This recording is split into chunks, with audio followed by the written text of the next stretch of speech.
किसी बच्चे की तरह तुम्हें पाने की कोशिश की है और फिर मेरे जज्बों की जिद ने आखिर तुम्हें मेरा बना ही दिया। लेकिन शिजा, कितनी अजीब सी बात है ना कि तुम मेरी होकर भी अभी भी मेरी नहीं हो। मिशेल मुझे बार बार ये एहसास दिला रही है कि तुम कभी हारिस की मोहब्बत की यादों से नहीं निकल सकोगी। वो तुम्हें अपनी दोस्ती की खातिर यहाँ लाई है। मैं तो एक मोहरा हूँ जिसे उसने इस्तेमाल किया। लेकिन शिजा, मुझे तुम्हें पाना है। ये मेरी जिस्म की नहीं, मेरी रूह की पुकार है जो एक दिन तुम तक जरूर पहुंचेगी। मेरी मोहब्बत तुम्हें दिल से मेरा बनने पर मजबूर कर देगी शिजा।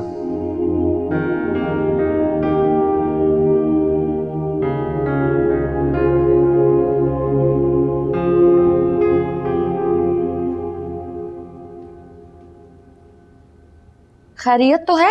कहाँ रह गई थी तुम? बस तुम्हारा ही इंतजार कर रही थी। आय हाय, घर में 1000 काम होते हैं, कैसे एकदम छोड़ छाड़ के आ जाती। गुड़िया के अब्बा अभी भी बड़बड़ा रहे थे मेरे यहाँ आने पर। भाड़ में जाए गुड़िया के अब्बा, उनका तो बड़बड़ाना ही खत्म नहीं होता किसी वक्त। देखे खाला, मेरे गुड़िया के अब्बा को भाड़ में मत झोंके। इतने अच्छे तो हैं, मेरा इतना ख्याल रखते हैं, कपड़े तक मेरे साथ धुलवाते हैं। अच्छा भाई, नहीं करती उनकी शान में गुस्ताखी। चाहे वो झाड़ू पोछा भी करे तो मेरी सेहत पर कोई असर नहीं पड़ता। बस तुम जरा बीबी साहिबा के पास अभी ले चलो। खैरियत है ना? हाँ खैरियत है। तावीज मुझे दिया और फायदा नजमा को हुआ। मुझे एक भी नहीं मिली, नजमा को 2-2 बहुएं मिल गई। ये क्या कह रही हैं आप? जो तुम सुन रही हो सब उल्टा हो गया। बस अभी मुझे ले चलो बीबी साहिबा के पास।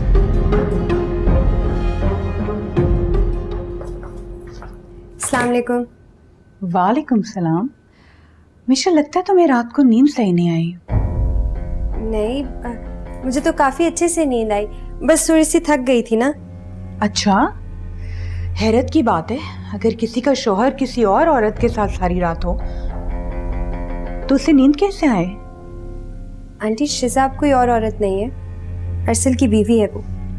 इतनी तकलीफ दे बात कहते हुए तुम्हारी रूह नहीं कांपी? आंटी प्लीज, आपकी तंजिया बातें मुझे हर्ट कर रही हैं। खैर, मैं बस आपको ये बताने आई थी कि शिजा का अपनी अम्मी से मिलने का दिल कर रहा है, इसलिए मैं उसे ड्रॉप कर दूंगी। ओके।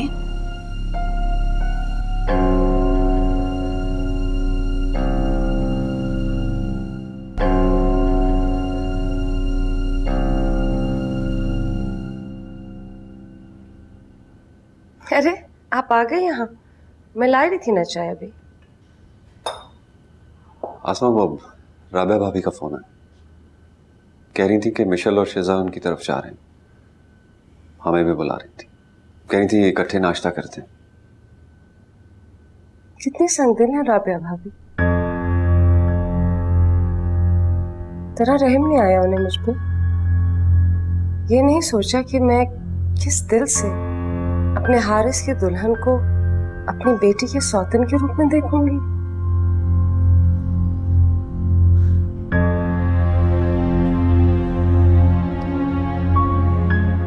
आसमा, अब हमें इसी फैक्ट के साथ जिंदा रहना है। इंसान की यही हकीकत है,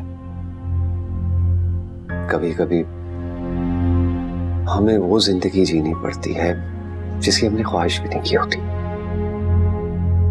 आप जी लें फिर ऐसी जिंदगी, लेकिन मैं अभी इतनी बेबस नहीं हुई।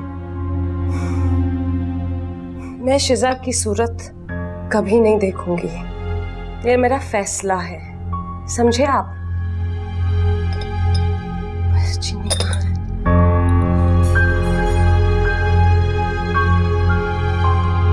मिशेल, तुमसे एक बात पूछूं? हाँ, तुम्हें पूछने की जरूरत कब से पड़ गई, पूछो। आंटी ने जो कहा है उसमें कितनी सच्चाई है? क्या मतलब? क्या तुम्हें कल सचमुच में नींद नहीं आई थी? शिजा, मैं तुमसे झूठ नहीं बोलूंगी।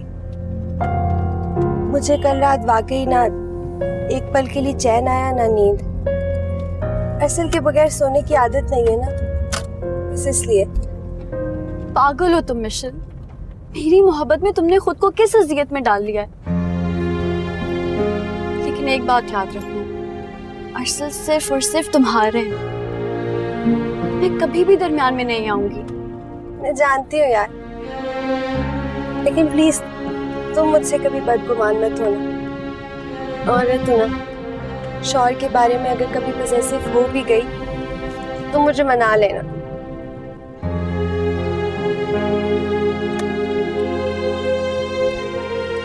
तुम कुछ खाओगी?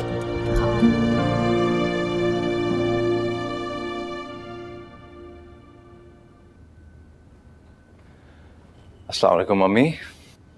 वालेकुम सलाम। अरे तुम मिशेल के कमरे में क्यों सो रहे थे आज? क्या सोचेगी बेचारी नई नवेली दुल्हन? मम्मी मैं सुबह अपने कमरे में आ गया था, आदत है ना अपने कमरे की। वैसे दोनों कहाँ है? सुबह से नजर भी नहीं आ रही। मिशेल शीजा को उसके घर ले गई है। इतनी जहमत भी नहीं की कि तुमसे पूछ के जाए। अच्छा, लेकिन आपको मना करना चाहिए था। ऐसे कैसे चले गए वो लोग? जब मैंने उसे कहा कि अरसल को बता के जाऊं, तो मिशेल साहिबा आगे से कहने लगी कि आप खुद बता दीजिएगा। देखो अरसल, तुम्हें अब इन मामलात को बहुत समझदारी से हैंडल करना होगा। अगर मिशेल शिजा को अपनी इजाददारी बना के लाई है ना, तो तुम भी निकाह करके लाए हो उसे यहाँ। ये ना हो कि आपस की दोस्ती में वो तुम्हें इग्नोर करना शुरू हो जाए।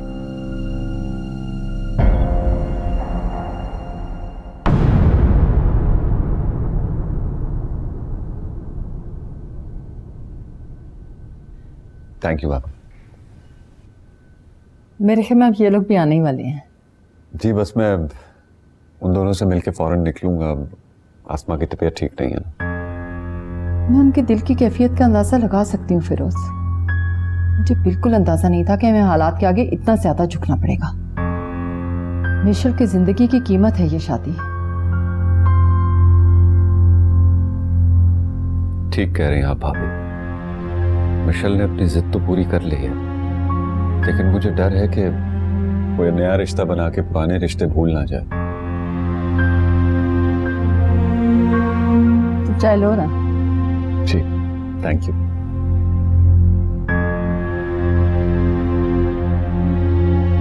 आप मेरी बात को समझते हुए अनजान क्यों बन रहे हैं? जो बातें दिल को तकलीफ देती हैं उन्हें इग्नोर करने में ही अक्लमंदी है, वरना सिवाय अजियत के कुछ हासिल नहीं होता। सॉरी आसिर, पता नहीं क्यों कभी कभी एक लम्हा दिल में दर्द बन के यूं बैठ जाता है कि फिर लाख चाहे निकालो नहीं निकलता।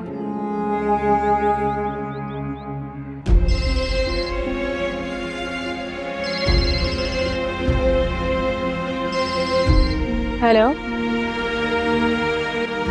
अच्छा ठीक है, हम अभी आ रहे हैं। और दादी को समझाओ, इतना क्यों रो रही हैं वो? ओके, अल्लाह हाफिज।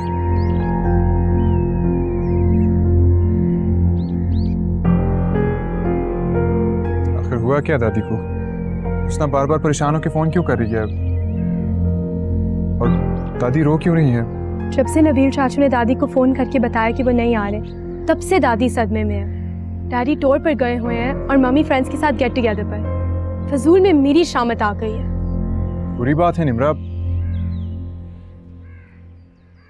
दादी को इस वक्त किसी अपने की जरूरत है, और उन्हीं लफ्जों के आंसू बनते हैं जो इंसान कह नहीं पाता।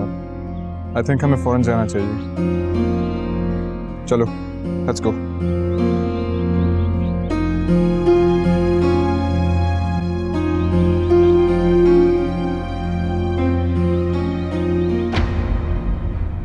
कैसी हो शिजा बेटा? नहीं है ठीक, सारी रात रोती रही है और सोई भी नहीं है ठीक से। शिजा, क्यों बेटा? भला अरसल और नजमा क्या सोचते होंगे? ताई जी, वो इसकी फीलिंग्स को समझते हैं। आप इसे प्रेशराइज मत करें ना। भाभी मिशेल ठीक कह रही है। इतनी जल्दी हालात के साथ समझौता करना जरा मुश्किल होता है। अच्छा, ये मामा का है, नजर नहीं आ रही। तुम्हारी मामा इस सिचुएशन को हैंडल करने का भी हौसला पैदा कर रही है।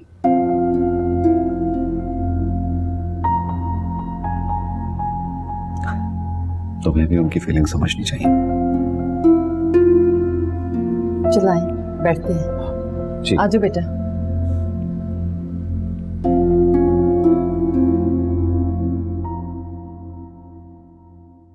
फिरोज, तुम नाश्ता किए बगैर ही जा रहे हो, मुझे बिल्कुल अच्छा नहीं लग रहा। भाभी, आपके हाथ के पराठे खाए बगैर जाने का मुझे बहुत अफसोस है, लेकिन वो आसमा अकेली है ना घर पे, मुनासिब नहीं लगता।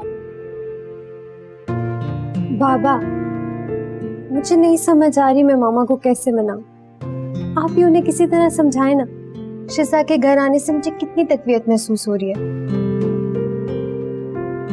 तुम दोनों को आज इस तरह मोहब्बत और खुशी से आते देखते मुझे कितना दिली सुकून महसूस हुआ। तुम लोग सोच भी नहीं सकते। अल्लाह ताला तुम दोनों को ऐसे ही खुश रखे। आमीन सुम आमीन। अरे हम दोनों की दोस्ती, हमारी मोहब्बत को किसी भी रिश्ते के लपेट में दे दिया जाए, जरा बराबर भी फर्क नहीं पड़ेगा। भला गुलाब से भी कोई इसकी खुशबू छीन सका है?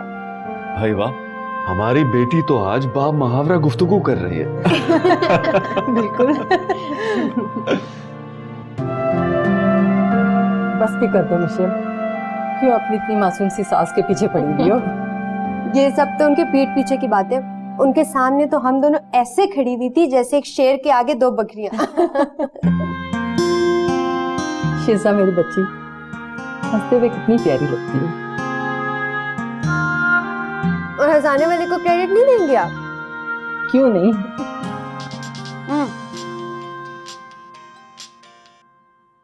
अस्सलाम वालेकुम। आप सो रहे थे ना? बस क्या मतलब है? मम्मी बहुत नाराज हो रही हैं। तुम शिजा को लेकर फौरन वापस आओ, हम लंच पर तुम्हारा वेट कर रहे हैं। ओके। क्या हुआ? अच्छा खफा हो रहा था? बस वही शेरनी साहिबा के ऑर्डर सुना रहे थे। चलो शिजा, अरसल खफा हो रहे। मिशेल, मैं अम्मी के पास रुकना चाहती हूँ, प्लीज रुक जाओ। कैसी बातें कर रही हो तुम शिजा? सुदानी असर का मुंह कितना ऑफ था। ताई जी, अरसल मुझसे खफा हो रहे हैं, इसमें शिजा का कोई लेना देना नहीं है। शिजा, मेरा दिल तो नहीं चाह रहा, लेकिन अगर तुम रुकना चाहती हो तो रुक जाओ। और आंटी जी की फिक्र मत करना, उन्हें मैं संभाल लूंगी। Thank you Michelle. लेकिन ये मुनासिब नहीं है। ताई जी, आप बिना वजह टेंशन ले रही हैं। भला मेरे होते हुए शिजा को कोई कुछ कह सकता है? अच्छा, अब मैं चलती हूँ। और शिजा, तुम रिलैक्स करो और इस बारे में टेंशन मत लेना। मैं चलती हूँ, ठीक है?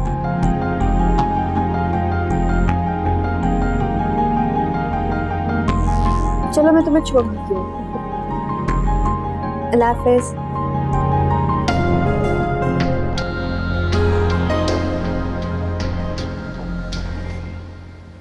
उन्हें लंच तो हमारे साथ करना चाहिए था अरसल। हद होती है गैर जिम्मेदारी की वजह से। ये सब किया धरा मिशेल का है। उसको शिजा को इस तरह से नहीं लेकर जाना चाहिए था। शिजा कोई दूध पीती बच्ची नहीं है अरसल। एक दिन की दुल्हन शौहर को बिना बताए अपनी दोस्त का हाथ थामे निकल गई। ये शादी इनकी दोस्ती निभाने के लिए नहीं की गई। उन्हें अच्छी तरह समझा दो अरसल।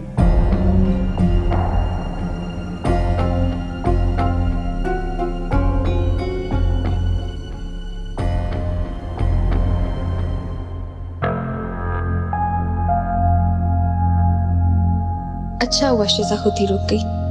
ये हम तीनों के लिए मुनासिब था। सुबह अरसल कितने अपसेट मेरे कमरे में आए थे, और मैं खुद एक ही रात में उनके बिना अपने आप को कितना अकेला, कितना टूटा हुआ महसूस कर रही थी। शिजा को मैं अपनी मोहब्बत की पनाह में लाई हूं, अरसल की पनाह में नहीं। वो सिर्फ मेरे हैं,